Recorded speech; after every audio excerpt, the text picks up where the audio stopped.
मैं ब्राह्मण के खिलाफ नहीं बोलता हूँ, ब्राह्मणवाद के खिलाफ बोलता हूँ। गवले गर बजौले ढोलक, यानी बजाने का मतलब जब तक से ढोलक को पीटिएगा नहीं तब तक से ढोलक से आवाज नेचर का दिया हुआ उपहार है एक आर्टिस्ट को, जो आर्टिस्ट बन जाति विशेष कला किसी जाति विशेष की बपौती गाता है वही बिरहा है।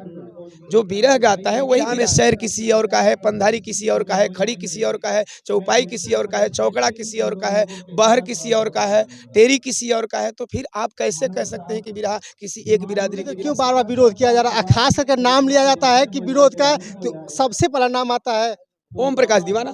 सम्राट की बात आ रही है। सम्राट की आखिर सम्राट कौन है बिरहा जगत का? देखिए ये उपाधि ही विवादास्पद है।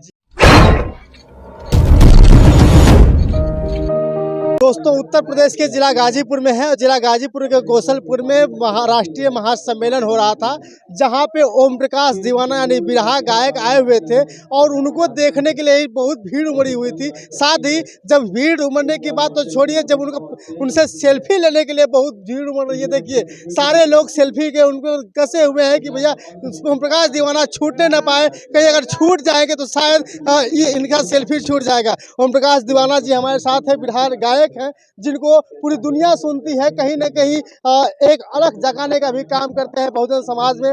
और सेल्फी वाले तो बनेंगे नहीं, क्योंकि भाई सेल्फी पहली बार इनसे मुलाकात हुई, लोग तो सिर्फ और सिर्फ मोबाइल और टीवी पे ही देख पाते होंगे। सर आपका स्वागत है। बहुत बहुत धन्यवाद आपके सत्य एक्सप्रेस को देखने वाले सभी साथियों को और सभी ऑडियंस को। मैं ओम प्रकाश दीवाना दिल की अनंत गहराइयों से प्रणाम करते हैं। बहुत बहुत धन्यवाद कि आप आए हैं। आपने बहुत सारे बिरहा गाए आज, उसमें खास करके बहुत सारे मुद्दे उठा रहे थे। ब्राह्मण की बात कर रहे थे, वहाँ पे शूद्रों की बात कर रहे थे, जो आजकल बहुत ही रामचरित और शूद्र पे बड़ा सवाल उठा था। तो क्या लगता है वर्ण व्यवस्था में जो चार वर्ण बनाया गया है, चार वर्ण में सबसे नीचे शूद्र को रखा गया है। और रामचरित मानस की जहाँ तक बात आती है और उस चौपाई की बात आती है कि शूद्र गंवार ढोल बसुनारी सकल ताड़ना के अधिकारी, तो उसमें टारगेट किया गया है कि जिस तरह से औरतों को पीटने से सुधरती हैं, हालांकि तड़ने का मतलब शिक्षा से कोई उसका लेना देना नहीं है, कहीं भी आप सर्च कर सकते हैं। जिस तरह से औरतों को पीटने पे औरतों में सुधार होता है, ऐसा तुलसीदास जी का मानना है। गंवार को पीटने पे सुधार होता है, ऐसा तुलसीदास जी का मानना है। ढोलक पे, क्योंकि ढोलक उसका प्रमुख उदाहरण है। भोजपुरी में एक कहावत है कि गवले गर बजौले ढोलक, यानी बजाने का मतलब जब तक से ढोलक को पीटिएगा नहीं तब तक से ढोलक से आवाज नहीं निकलती। तो ढोलक उन उदाहरणों में एक उदाहरण है कि तुलसीदास जी की वो चौपाई कहती है कि नहीं, शूद्र को पीटिएगा तभी शूद्र सही रहेगा। तो शूद्र अर्थात SC ST OBC माइनॉरिटी समाज से मिलाकर के जिस वर्ण की स्थापना होती है उसे शूद्र बोलते हैं। तो शूद्र को फाइनली नीचा दिखा गया। रही बात ब्राह्मण की बात, तो मैं ब्राह्मण के खिलाफ नहीं बोलता हूँ, ब्राह्मणवाद के खिलाफ बोलता हूँ। ब्राह्मण अलग है, ब्राह्मणवाद अलग है ना। हर ब्राह्मण बुरा नहीं होता, हर ब्राह्मण ब्राह्मणवादी नहीं होता। कुछ ब्राह्मण ऐसे हैं जिनके अंदर मानवता है, जो मानव को मानव के बराबर समझते हैं। बट जिनके अंदर ये भावना है कि नहीं, शूद्र पीटने लायक होते हैं, शूद्र गंवार होते हैं, शूद्र मूर्ख होते हैं, शूद्र को केवल कर्म करने का अधिकार है। नहीं भाइयों की भीड़ बहुत ज़्यादा है। एक बार कैमरा घुमा दे, हमारे जितने भी समर्थक हैं सबके, हाँ सेल्फी वाले भाई भी आ जाएंगे हमारे। तो जहाँ तक सवाल है कि मारने पीटने का, तो जो लोग इस तरह की भावना रखते हैं कि नहीं, शूद्रों को काम करने का है अधिकार, लेकिन शूद्रों को शिक्षा लेने का अधिकार नहीं है, शूद्रों को धन अर्जन करने का अधिकार नहीं है, शूद्रों को ज्ञान की बात करने का अधिकार नहीं है, तो जो ऐसी मानसिकता रखते हैं, तो केवल ब्राह्मण ही ब्राह्मणवादी नहीं हो सकते हैं, केवल ब्राह्मण ही मनुवादी नहीं हो सकते हैं। इस विचारधारा के लोग हर जाति में हो सकते हैं। इसलिए हमारे महापुरुषों ने खासतौर से जाति का विरोध किया कि ये जाति व्यवस्था ही है जो इंसान को इंसान के रूप में कभी स्थापित नहीं होने देती, इंसान से इंसान के बीच में प्यार परस्पर संबंध नहीं बनने देती। ये जाति रूपी व्यवस्था हटनी चाहिए। दीवाना जी की बिरहा सभी लोग सुनते हैं, तो जब मंच पर जाते हैं तो बाबा साहब की बातें करते हैं, बाबा साहब से शुरुआत भी करते हैं। यहीं पे इसी बिरहा जगत में बड़ा भूचाल आ चुका है। फिलहाल आप जानते होंगे इस बात से, इसलिए मैं कहना चाहता था, क्योंकि बहुत भूचाल आ चुका है और बार बार यही कहा जा रहा है कि जो नाचने वाले होते हैं वो बिरहा नहीं गाते हैं और बिरहा गाने वाले हो नहीं सकते। कहते हैं कि बिरहा जो है कि सिर्फ यादों की विरासत है। ये सारे सवाल उठ रहे हैं। तो ये बताइए कि बाबा साहब के ऊपर गाना गाना और बाबा साहब का नाम लेकर गाना गाना कहाँ तक सही है? बाबा साहब के ऊपर गाना गाना और बाबा साहब के नाम को ले करके गाना गाना, ये कोई बहुत बड़ा इशू नहीं है। जहाँ तक बिरहा विधा की बात होती है तो बिरहा में बाबा साहब के अलावे सदियों से, जब से बिरहा है, एक्चुअली ये है कि कोई कहता है कि जाति विशेष कला किसी जाति विशेष की बपौती नहीं है।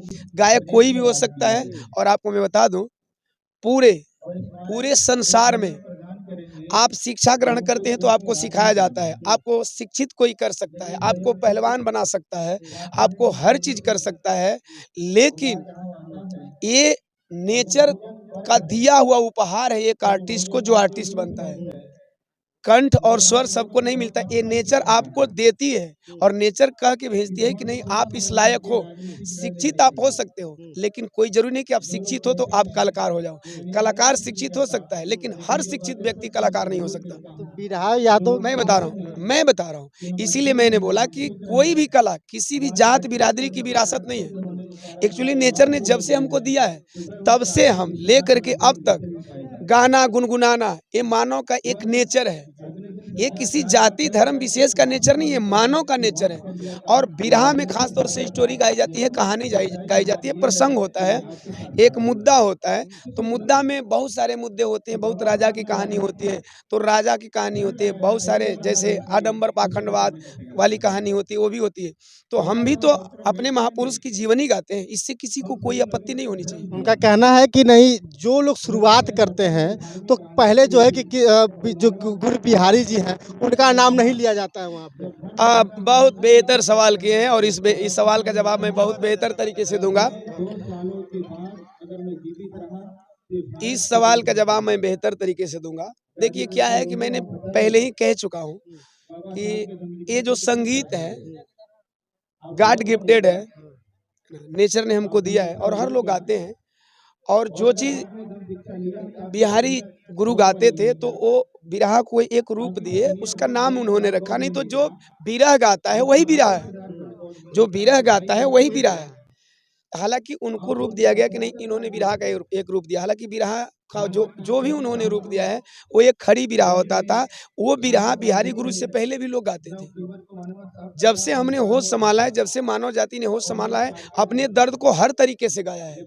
वो चाहे खड़ी रूप में गाए, चाहे चौपाई रूप में जाए, चाहे चौकड़ रूप में गाए, चाहे छंद रूप में कहे, चाहे सह रूप में कहे, ये सब किया है। उन्होंने खड़ी रूप में बिरहा को लाया। बिरहा को लोग कहते हैं तो लाने के नाते चलिए मैं सम्मान करता हूँ। जो जिन जिन जिन जिन जिन लोगों ने बिरहा को एक रूप दिया, मैं उनका सम्मान करता हूँ। लेकिन इस आधार पे आप नहीं कह सकते हैं बिरहा किसी एक जाति की विरासत है। क्योंकि बिरहा में शैर किसी और का है, पंधारी किसी और का है, खड़ी किसी और का है, चौपाई किसी और का है, चौकड़ा किसी और का है, बहर किसी और का है, टेरी किसी और का है। तो फिर आप कैसे कह सकते हैं कि बिरहा किसी एक बिरादरी की विरासत है? आप किस दावे के साथ कह सकते हैं बिरहा किसी एक बिरादरी की विरासत है? बिरहा किसी बिरादरी की विरासत नहीं है, बिरहा किसी जाति धर्म की विरासत नहीं है। बिरहा हर मानव समाज गा सकता है। और बिहारी गुरु के सम्मान की बात आती है, थोड़ा सा भी अगर उन्होंने रूप दिया है तो अगर सम्मानी है तो सम्मान है। रही बात मैं नाम नहीं लेता हूँ, तो एक कहावत मैं कहूँगा कि ताली दोनों हाथ से बजती है। और नाम नहीं लेने के क्रम में केवल नाम नहीं लेने की कड़ी में केवल मेरा नाम नहीं है, मेरे से पहले बहुत सारे बिरहा जगत के अखाड़े हैं जिन्होंने बिहारी गुरु का नाम नहीं लिया। जैसे दो तीन अखाड़े का तो मैं नाम फाइनली बोल सकता हूँ, क्योंकि लिस्ट नहीं है मेरे पास। लिस्ट होती तो पूरे अखाड़ों का नाम मैं बताता। जैसे कि जय जखार गुरु जद्दू राधे, उसमें बिहारी जी का नाम नहीं है ना। गुरुदीन मोहम्मद राम बदन, उसमें नहीं है। कुसुम पराग, उसमें नहीं है। इलाहाबाद के बहुत सारे अखाड़े में जिसमें बिहारी गुरु जी का नाम नहीं लिया जाता है। तो मेरे कहने का मतलब है कि केवल ओम प्रकाश दीवाना छेबक में इसलिए इन महापुरुषों को लाता है ताकि हमारे लोग अगर इनको एक बार सुने तो पढ़े कि ये लोग हैं कौन। और जब इस नाते हमारे लोग पढ़ेंगे तो कहीं ना कहीं अपने महापुरुषों के बताए हुए मार्गों के ऊपर चलेंगे। और चलेंगे तो वाकई जो हमारे महापुरुषों का सपना था, जो हमारे महापुरुषों की सोच थी, जो बहुजन समाज के लिए हमारे जितने भी बहुजन समाज में महापुरुष जन्मे, कुछ लोगों के द्वारा बाइकाट किया जा रहा है। बाबा साहब बिरहा नहीं लिखते, है ना। संत जी ने बिरहा नहीं लिखा। हमने कहा संत जी वो चीज लिखे हैं जिनका शोध यूनिवर्सिटी में होता है।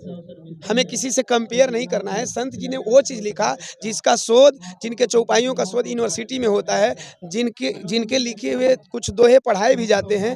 आप उस संत जी को कहते हैं कि संत जी को बिरहा नहीं लिखने आता है। वही चौपाई, वही चौकड़ा, वही छंद, वही दोहा बिरहा में लगता है, और आप कहते हैं कि संत जी का बिरहा में कोई योगदान नहीं है। इसी बात को लेकर क्यों बार-बार विरोध किया जा रहा है? खास करके नाम लिया जाता है कि विरोध का, तो सबसे पहला नाम आता है। ओम प्रकाश दीवाना।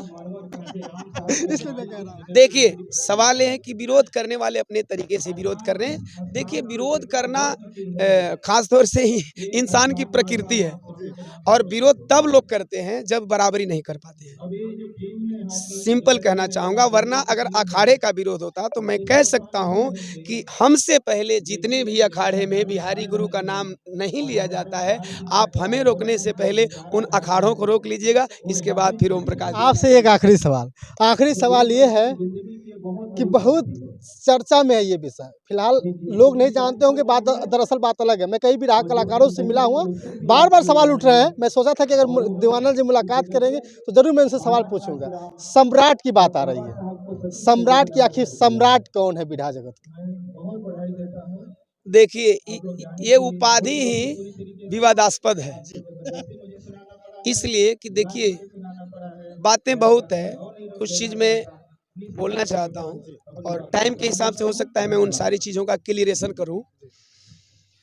और पहले तो बिरहा में कोई ऐसा खिताब नहीं है जो हर साल किसी को दिया जाए।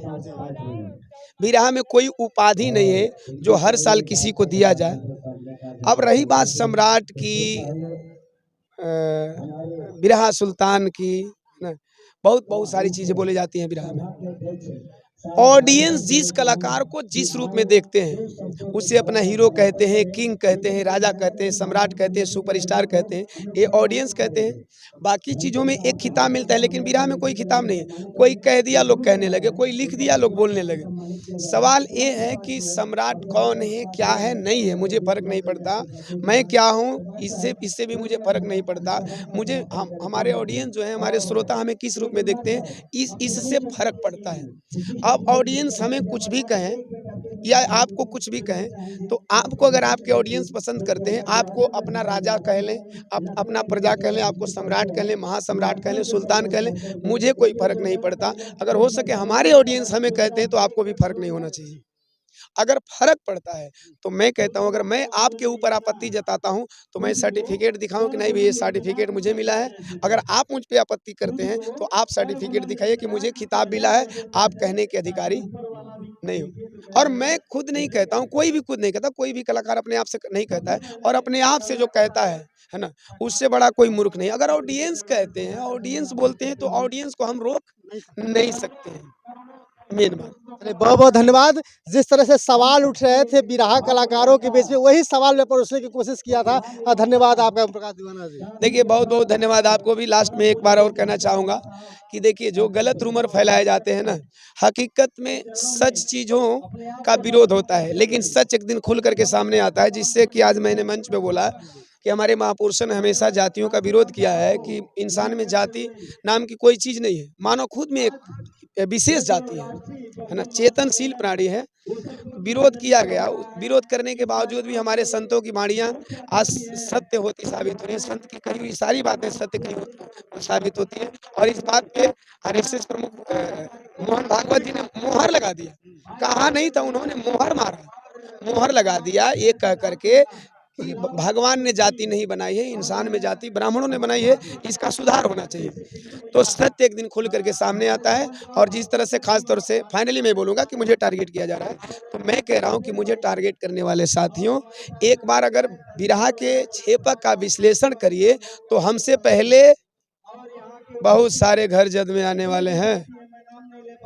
हमसे पहले, हमको घेरने से पहले, हो सकता है हमारा जन्म नहीं हुआ हो, उससे पहले बहुत सारे अखाड़े घिर जाएंगे। बस ओम प्रकाश दीवाना यही कहना चाहेगा। आपने इंटरव्यू लिया, बहुत बहुत थैंक यू सो मच।